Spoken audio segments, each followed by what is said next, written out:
If Excel keeps turning your text into dates, you're not alone. You type something simple like 34, MAR-1, or 1012, and Excel helpfully converts it into a date you never wanted. The real problem isn't just the display. Excel often changes the underlying value, which can break lookups, sorting, IDs, and exports. So the goal is twofold. First, stop the conversion before it happens. Second, repair the cells that already got converted. In the next few minutes, you'll get fast fixes you can use immediately, plus a couple of reliable workflows for imports and shared files. We'll cover quick one-off tricks, strong defaults like setting columns to text, and safer ways to bring in data from CSV. And we'll also talk about edge cases, like gene names and part numbers, where auto-formatting can silently ruin a dataset. Let's lock this down so your text stays text. Next step. Here's what's actually happening under the hood. Excel tries to guess what you mean based on patterns. A hyphen between numbers can look like a date. A month abbreviation plus a number can look like a date. Even something like 1-2 can become January 2nd, depending on regional settings. Once Excel decides it's a date, it stores a serial number, not your original text. Formatting can hide that, but the value is already changed. That's why copying, exporting, or using VLOOKUP can suddenly fail. And it's also why two people can type the same thing and get different results, because their locale changes how Excel interprets dates. The key takeaway is simple. If you need a value to remain an identifier, code, label, or part number, treat it as text from the start. Don't rely on general format. General is Excel's playground, and your data loses. Next step. Fastest fix when you're typing manually. Force text entry. The cleanest method is to set the cell format to text before you type. That tells Excel, do not interpret this. Another quick method is to start the entry with an apostrophe. If you type apostrophe then 34, Excel keeps it as text. The apostrophe won't show in the cell, but it will exist in the formula bar. That's fine for most IDs and codes, but it can be annoying if you later export and expect pure characters. A third option is to type a leading space, but that creates hidden spaces that break matching, so I don't recommend it. For repeated entry, format the whole column as text first. That way, every new value in that column stays exactly as typed. Prevention beats cleanup every time. Next step. Now let's fix data that's already been converted into dates. First, confirm the problem. If you click a cell and you see a date, but you expected text like MAR-1, Excel likely stored a real date. Changing the format to text won't bring back the original string.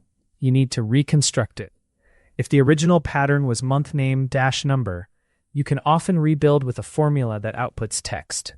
For example, use text with a date format like MMMD to get MAR-1 style output. Then copy the results and paste values to lock them in as text.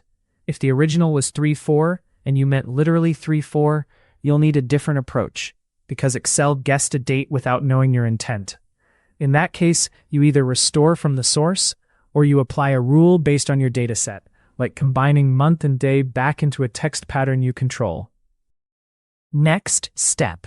Here's a practical repair recipe for month-based conversions like MAR-1. If Excel turned MAR-1 into a date, you can convert it back into a consistent text label. In a helper column, use a formula like text A2MMMD. That outputs a text string that looks like MAR-1. If you need leading zeros, use MMMDD. If you need full month names, use MMMDD. The benefit is control. You decide the exact output, and it stays stable across exports. After you fill the formula down, copy the helper column, then paste values back over the original column. That removes formulas and locks the result as text. One warning: text uses your system language for month names. If your file is shared across languages, consider using numeric months like MMDD to avoid MAR becoming something else on another machine. Next step. For numeric patterns like 3-4, the fix depends on what you meant. If 3-4 is a code, you want the literal characters 3-4. If Excel converted it to a date, you can rebuild from the date parts. Use text A2M and text A2D. That gives you 3-4 for March 4 or 1-2 for January 2nd. Then paste values, but be careful. If your original 3-4 meant 3-4 or revision 3-4, Excel's guess might not match your intention. In that case, there is no perfect automatic recovery. Your best option is to re-import from the original text source, or use a mapping list if the set of codes is limited. The key lesson is that once Excel guesses, context is gone, so build a workflow that prevents the guess in the first place. Next step. One of the biggest trouble spots is pasting data from email, web pages, or another sheet. Paste is where Excel loves to auto-detect. The safest approach is to pre-format the destination range as text before you paste. That single step blocks most conversions. If you already pasted and Excel converted things, undo immediately, format as text, and paste again. Another reliable tactic is paste special and choose text, if that option is available in your version. Also watch out for CSV files. When you double-click a CSV, Excel opens it with automatic type detection, which is exactly what causes these problems. If the data matters, don't open CSVs by double-clicking. Import them with a method that lets you set the column type to text before Excel interprets anything. That's the difference between clean data and silent corruption. Next step. Let's talk about the most reliable workflow for CSV and text files. Import with explicit data types. The idea is simple. You want to tell Excel, column by column, what is text, what is date, and what is number. When you use an import tool like the Text Import Wizard or the modern Get Data workflow, you can set the problem columns to text before the data lands in the sheet. That prevents conversions like MAR-1, 3-4, and long IDs turning into scientific notation. It also keeps leading zeros, like 00123, which otherwise disappear.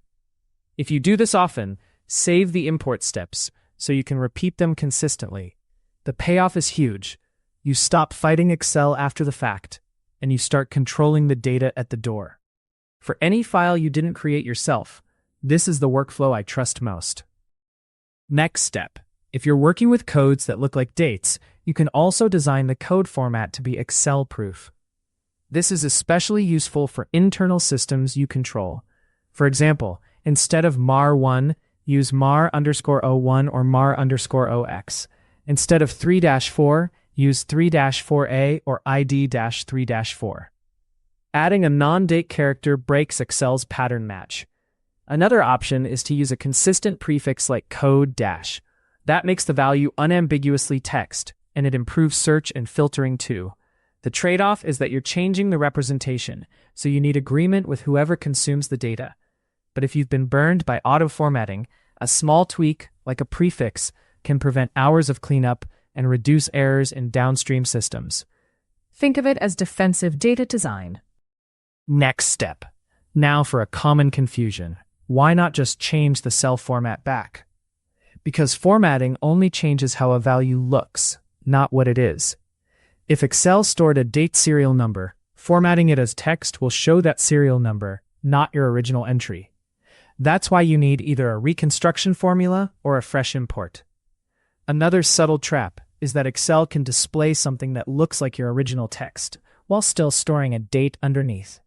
That's dangerous, because it passes a quick visual check, but fails when you compare values or export. If you need to verify, use a quick test. Check whether the value changes when you apply a different date format, or use a formula like isText to confirm it's truly text. Data cleaning is not about appearance, it's about the underlying type, because that's what calculations and integrations actually use. Next step. Let's cover a few high-risk examples so you can spot them early. Part numbers like 10, 12, 1, 3, or 2, 4 often become dates. Sample IDs like 03-04 can lose leading zeros and then become dates. Gene names are a famous case, like March 1 or Sep 2, which can be converted into dates in some workflows. And anything with slashes like 1, 2 can become a date or a fraction depending on settings. The fix strategy is consistent across all of these. Decide which columns must remain text. Set them to text before entry, paste, or import. Then validate with a quick check like isText or by exporting a small sample to confirm nothing changed. If you build this habit, you catch problems at the boundary, not after the spreadsheet has already spread the damage into formulas and reports. Next step. If you need a fast, clean, and standardized approach for a messy column, use a helper column and a rule. First, decide the output format you want, like MD or MMMD or MMDD. Then use a formula that produces that exact text. If the cell is a real date, text will output your chosen pattern. If the cell is already text, you may want to keep it as is. A practical pattern is, if it's a number or date, convert with text, otherwise keep the original. After you fill down, copy and paste values. This approach gives you consistency, which matters for matching and reporting. It's not magic, and it won't recover intent if Excel guessed wrong, but it will make a mixed column usable again.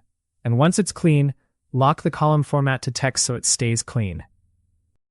Next step, to keep this from coming back, use a simple checklist whenever you start a new sheet. First, identify columns that are identifiers, not quantities. Those should be text. Second, set the format before any data arrives, especially before paste and import. Third, avoid opening CSVs by double-clicking when accuracy matters. Fourth, validate a few rows with type checks like is text, or by testing a lookup against a known value. And finally, document the expected format in the header row, like code, text, or ID, keep leading zeros. That tiny note prevents mistakes when someone else edits the file later. Excel is powerful, but it's optimistic. It assumes you want dates.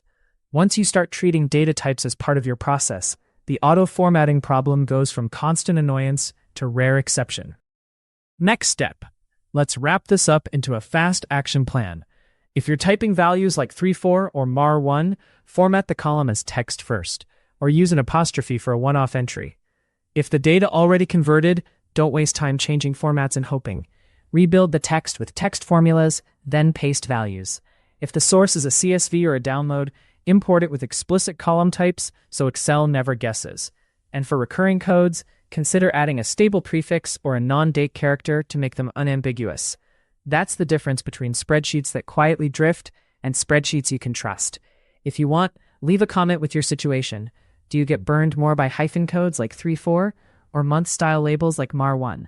And if this saved you time, subscribe for more practical Excel fixes you can apply immediately. Small tweaks compound into massive performance gains. Subscribe to catch the next workflow optimization.